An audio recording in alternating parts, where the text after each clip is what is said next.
Hello friends, உங்கள் எல்லாரையும் rainbow கிச்சனுக்கு வரவேற்கிறேன். இன்றைக்கி இந்த வீடியோவில் நம்ம பார்க்க போகிறது ஒரு டிப்ஸ் வீடியோ தான். நம்ம ரெகுலராக யூஸ் பண்ணுற இந்த சில்வர் பாத்திரங்கள் எல்லாம் பார்த்திங்கன்னா பெரும்பாலும் இப்போ எல்லார் வீட்லேயும் போர் தண்ணி, உப்பு தண்ணியில் தான் பாத்திரங்கள் வாஷ் பண்ணுறோம். அதனால் நாளடைவில் ரொம்ப கருத்து போன மாதிரி ஆகிடுது சில்வர் பாத்திரம் போகிறோம். அப்புறம் இந்த மாதிரி டிசைன்ஸ் இருக்கிற பாத்திரங்கள், பிளேட்டு இதிலெல்லாம் பார்த்தீங்கன்னா இந்த ஓரங்களில் இந்த மாதிரி கருப்பாக படிஞ்சிருக்கும். நீங்கள் இப்போ கூட உங்கள் கிச்சனில் போய் ஏதாவது இந்த மாதிரி பாத்திரங்கள் நீங்கள் இருக்குதான்னு பாருங்கள். கண்டிப்பாக இந்த மாதிரி நிறைய பாத்திரங்களில் அந்த விளிம்பு இல்லைன்னா அந்த டிசைன்ஸோட ஓரங்களில் பார்த்திங்கன்னா இந்த மாதிரி கருப்பாக படிஞ்சிருக்கும். நம்ம ரெகுலராக வாஷ் பண்ணுற பாத்திரங்கள் தான், ரெகுலராக யூஸில் வச்சுருக்கிற பாத்திரங்கள் தான். உப்பு தண்ணினால் இந்த மாதிரி டல்லாக மங்கி போய் இந்த இடத்துலலாம் பார்த்திங்கன்னா உப்பு தண்ணி கார படிஞ்சிரும். இதை எப்படி நம்ம ஈஸியாக வீட்டில் இருக்கக்கூடிய எல்லார் வீட்லேயும் அவைலபிளாக இருக்கக்கூடிய ஒரு சில பொருள்கள் வச்சு ரொம்ப ஈஸியாக க்ளீன் பண்ணலாம் அப்படின்னு பார்க்க போகிறோம். நல்ல பளிச்சுன்னு புதுசான பாத்திரங்கள் மாதிரி இதை மாற்றிடலாம். பார்த்திங்கன்னா நல்லா ஹெவியாக இருக்கிற இந்த மாதிரி கடாயெல்லாம் கூட நம்ம சில்வர் பாத்திரங்கள் மாதிரி சில்வர் கடாய் யூஸ் பண்ணும்போது நம்ம ஹீட் பண்ண வெளிப்பக்கம் கருப்பாக ஆக ஆரம்பிச்சிடுது. அப்புறம் இந்த கிண்ணம் பார்த்திங்கன்னா இது ஒரு சில்வர் கிண்ணம் தான். உப்பு தண்ணியிலேயே ரொம்ப நாளாக போட்டு வச்சுருந்து காஞ்சு அந்த உப்பு தண்ணி காஞ்சு இந்த மாதிரி ஆயிடுச்சு. அடுப்பில் வச்சு காய வைக்கல, அந்த உப்பு தண்ணியிலேயே போட்டு வச்சுருந்து அந்த ஈரம் அப்படியே காயும், திரும்ப உப்பு தண்ணிக்குள்ளே போட்டு இப்படி இதை கழுவாமலே விட்டு ரொம்ப இந்த மாதிரி வரன்னு அந்த உப்பு தண்ணி காரை பிடிச்சிருச்சு. இப்போ இதை ரிமூவ் பண்ணுறதுக்கு நம்ம ஒரு லிக்விட் மாதிரி ரெடி பண்ணிக்கலாம், ஒரு பேஸ்ட் மாதிரி.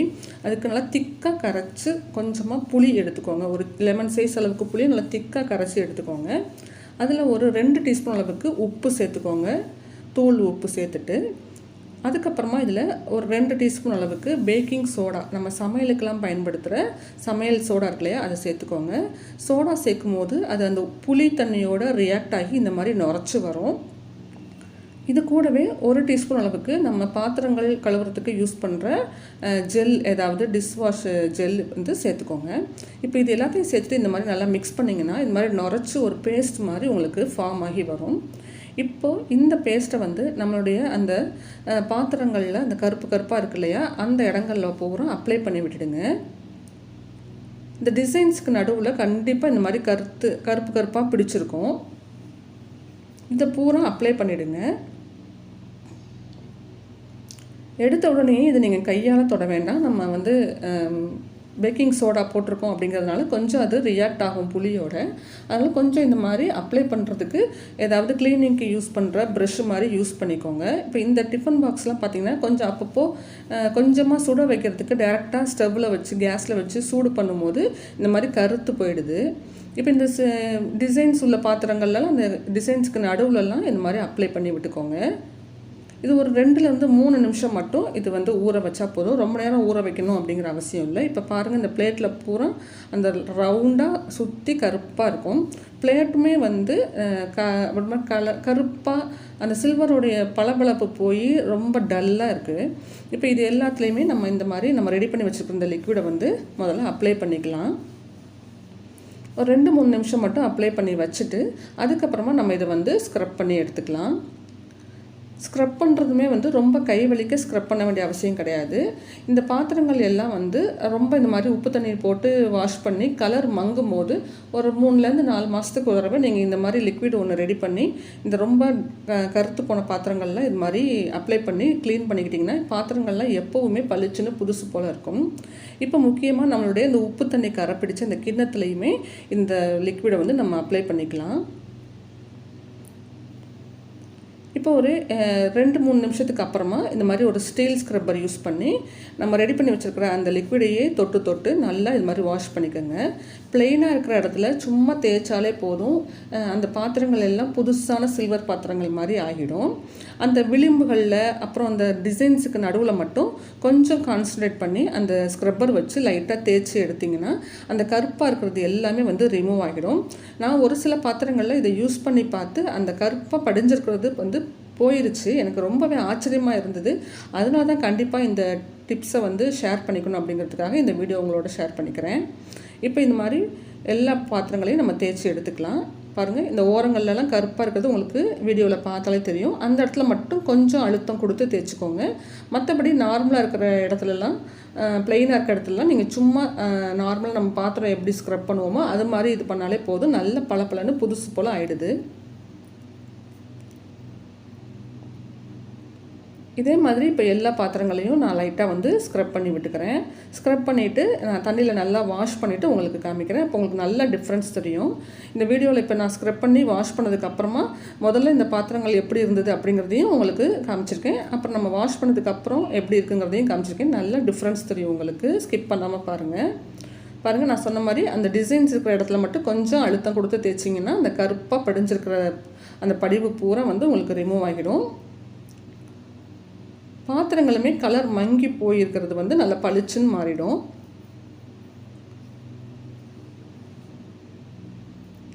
புளி தண்ணியவே யூஸ் பண்ணுங்கள். நீங்கள் வந்து சில்வர் பாத்திரங்களில் நம்ம யூஸ் பண்ணுறோம் அப்படிங்கிறதுனால லெமன் வந்து யூஸ் பண்ணுறதை அவாய்ட் பண்ணுறது நல்லது. ஏன்னா லெமன் யூஸ் பண்ணால் ஒரு சில பாத்திரங்களில் அது ரொம்பவே ரியாக்ட் ஆகிடுது.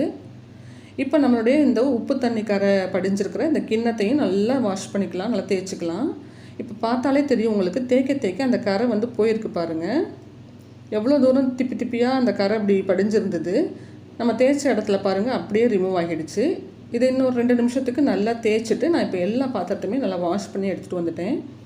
இப்போ பாருங்கள், முதல்ல இருந்ததுக்கு பாத்திரங்கள் எந்த அளவுக்கு பளபளன்னு புதுசு போல் ஆகியிருக்குன்னு உங்களுக்கே நல்லாவே தெரியும். அதே மாதிரி அந்த டிசைன்ஸில் நல்லா சுற்றி சுற்றி எல்லா பாத்திரத்துலேயும் கருப்பு கருப்பாக படிஞ்சிருந்தது இல்லையா, அதுவுமே எல்லாமே போயிடுச்சு பாருங்கள். உங்கள் வீட்லேயும் நீங்கள் ரெகுலராக யூஸ் பண்ணுற பாத்திரங்களில் இந்த மாதிரி கருப்பாக படிஞ்சிருந்தா, உப்பு தண்ணி கரை படிஞ்சிருந்தா நீங்கள் இதை வந்து யூஸ் பண்ணி பாருங்கள். கண்டிப்பாக உங்களுக்கு அந்த ரிசல்ட் கொடுக்கும். பாருங்கள், எல்லா பாத்திரமுமே நல்லா புதுசு போல் ஆகிடுச்சு. முக்கியமாக நம்மளுடைய இந்த உப்பு தண்ணி கரை படிஞ்சிருந்ததில் பாருங்கள் எந்த அளவுக்கு கரை போயிருக்கு அப்படின்னு சொல்லிட்டு. இப்போ இது நல்லா ஒரு துணி வச்சு தொடச்சிட்டு நான் உங்களுக்கு காமிக்கிறேன். பாருங்கள் எந்த அளவுக்கு கரை ரிமூவ் ஆகிருக்கு. இதை நம்ம இன்னும் 2-3 தடவை தொடர்ந்து வாஷ் பண்ணும்போது சுத்தமாக பளபளன்னு ஆகிடும். இப்போ இது வந்து பாருங்கள், பிஃபோர் இப்படி தான் இருந்தது. நம்ம வாஷ் பண்ணுறதுக்கு முன்னாடி இப்படி தான் கருப்பாக படிஞ்சிருந்தது. இப்போ பாருங்கள், பாத்திரமும் நல்லா பளிச்சுன்னு ஆகிடுச்சு. அந்த உள்ளுக்குள்ளே சுற்றி இருந்த அந்த கருப்பு கலரும் போயிடுச்சு. உங்களுக்கு தெரியணுங்கிறதுக்காக நான் 2டையுமே காமிக்கிறேன். பாருங்கள், இது நம்ம க்ளீன் பண்ணுறதுக்கு முன்னாடி அந்த டிசைன்ஸ் பூரா பாருங்கள் நல்லா அப்படி கருப்பாக ஒரு மாதிரி படிஞ்சிருக்குது. நல்லா மங்கலாக உங்களுக்கு பார்த்தாலே தெரியும். இப்போ இது க்ளீன் பண்ணதுக்கு அப்புறம் எப்படி இருக்குன்னு பாருங்கள். அது பூரா போயிட்டு நல்லா புது பாத்திரம் மாதிரி, புது பிளேட் மாதிரி ஆயிடுச்சு பாருங்கள். அதே மாதிரி தான் இதில் நிறைய டிசைன்ஸ் இருக்குது. இந்த ஓரத்தில் பாருங்கள் நல்லா இந்த மாதிரி கருப்பாக படிஞ்சிருந்தது. இப்போ இதை நம்ம க்ளீன் பண்ணுறதுக்கு அப்புறம் எப்படி இருக்குன்னு நான் காமிக்கிறேன். அந்த கருப்பாக இருந்தது பூரா போயிட்டு நல்லா புதுசான கிண்ணம் மாதிரி ஆயிடுச்சு பாருங்கள். கண்டிப்பாக இந்த வீடியோ நான் என்ன சொல்லியிருக்கேனோ இதே மாதிரி ஒரு லிக்விட் ரெடி பண்ணி யூஸ் பண்ணுங்கள். கண்டிப்பாக ரிசல்ட் கொடுக்கும். பாருங்கள், இந்த பிளேட்டில் நல்லாவே தெரியுது ஒரு மாதிரி ஓரங்களில் படிஞ்சிருக்கிறது. இப்போ இது பாருங்கள் நல்லா புது பிளேட் மாதிரி ஆயிடுச்சு. பார்க்குறதுக்கே நல்லா இருந்தது. அது போனது ரொம்பவே ஹாப்பியாக இருந்தது. நீங்கள் கண்டிப்பாக அதை ட்ரை பண்ணி பாருங்கள். இந்த பாத்திரமும் பாருங்கள் நல்லா கருத்து போயிருந்தது ஸ்டவ்வில் டேரெக்டாக ஹீட் பண்ணி. நம்மளுடைய கடாய் எல்லாமே பளிச்சுன்னு ஆயிடுச்சு. குறிப்பாக நம்மளுடைய இந்த உப்பு தண்ணி கரை படிஞ்ச கிண்ணம் இதை இன்னும் ரெகுலராக 2-3 தடவை வாஷ் பண்ணும்போது கண்டிப்பாக பாருங்கள் இந்த மாதிரி மோசமான நிலைமையில் இருந்தது. இப்போ இந்த அளவுக்கு நல்லா சூப்பராக ரெடி ஆயிடுச்சு. இந்த வீடியோ உங்களுக்கு யூஸ்ஃபுல்லாக இருந்தால் கண்டிப்பாக ஒரு லைக் கொடுத்துடுங்க. உங்கள் ஃப்ரெண்ட்ஸ், ஃபேமிலி மெம்பர்ஸ் கூட இந்த வீடியோவை கண்டிப்பாக ஷேர் பண்ணிக்கோங்க. இது மாதிரி நிறைய யூஸ்ஃபுல்லான வீடியோஸ் பார்க்குறதுக்கு நம்ம சேனலையும் சப்ஸ்கிரைப் பண்ணி வச்சுக்கோங்க. தேங்க்ஸ் ஃபார் வாட்சிங்.